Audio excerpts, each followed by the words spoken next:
Magandang umaga si Joel Suweng. Good morning po.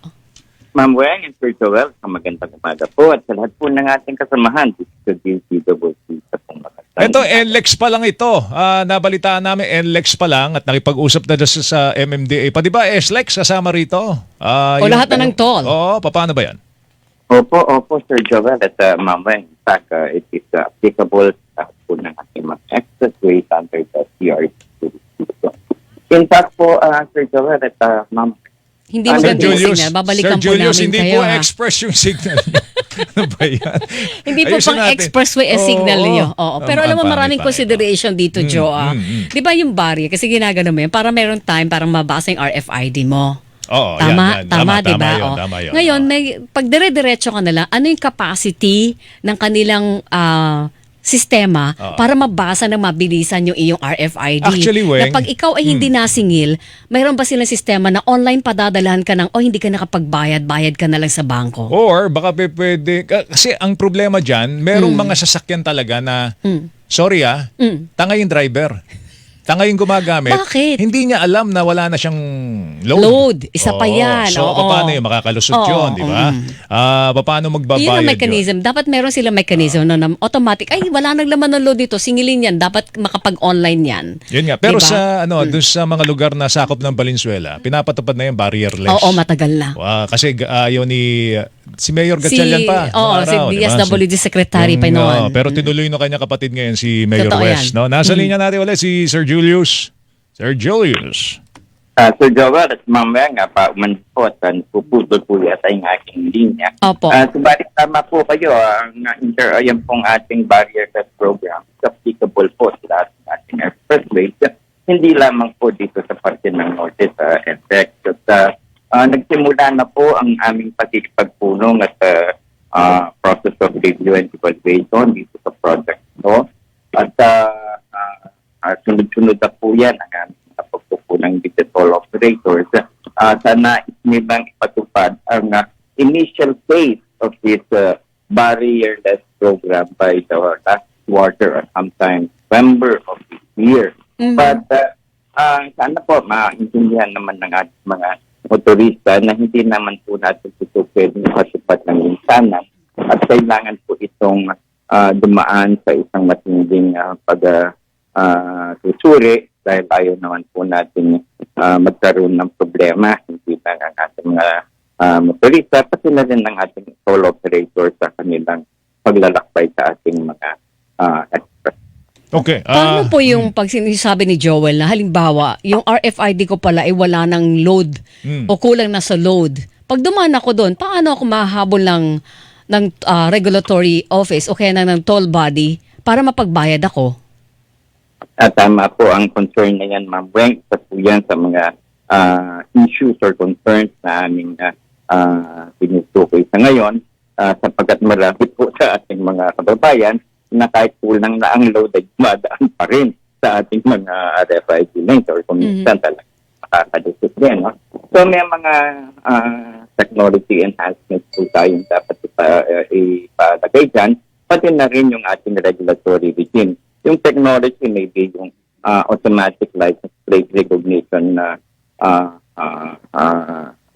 application kung saan kahit hindi mabasa yung hindi minto yung motorista, kitang-kita pa rin at nakakapture yung kanyang license plate na magiging basihan ng kanyang evidence na tumaan sa plazang yon.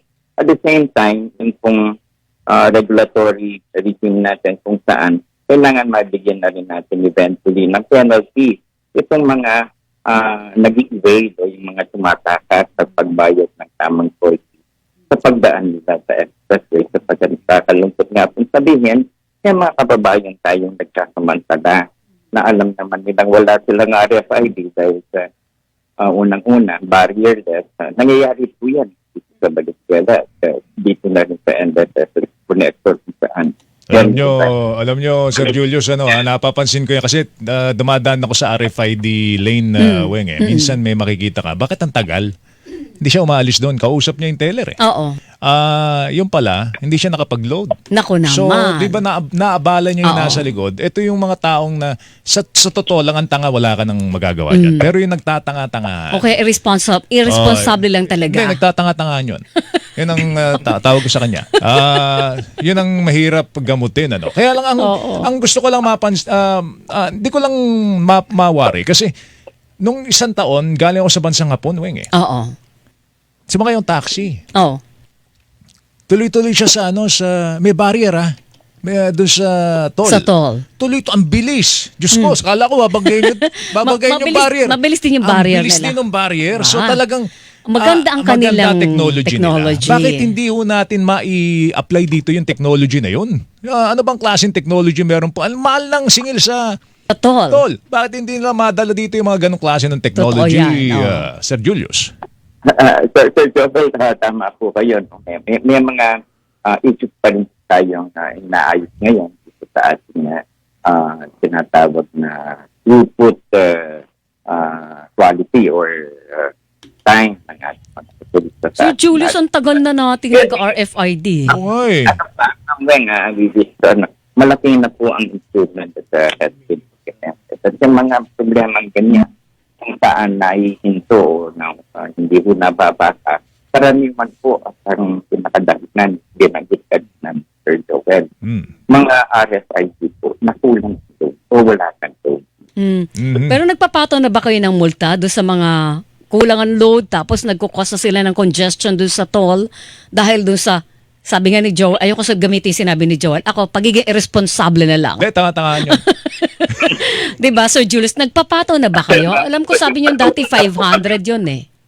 Patungo na po ang ating tanggapan sa malapit na implementasyon ng pagpataw ng penalty or pagbigay traffic violation ticket dito sa motor po ng load. At yan po ay inaayos na sa tanggapan at maaari siguro pagka naayos na rin yung concern pa rin sa ating pamamalakad sa ating RFID ay ang mga motorista kulang ang load ay mapapatawan na rin ng kanilang penalty. Sige, Oh, salamat sige po, Sir Julius. Sir Julius, thank you Salamat. Sana ma-improve din po yung signal. Hindi niya nakasalanan.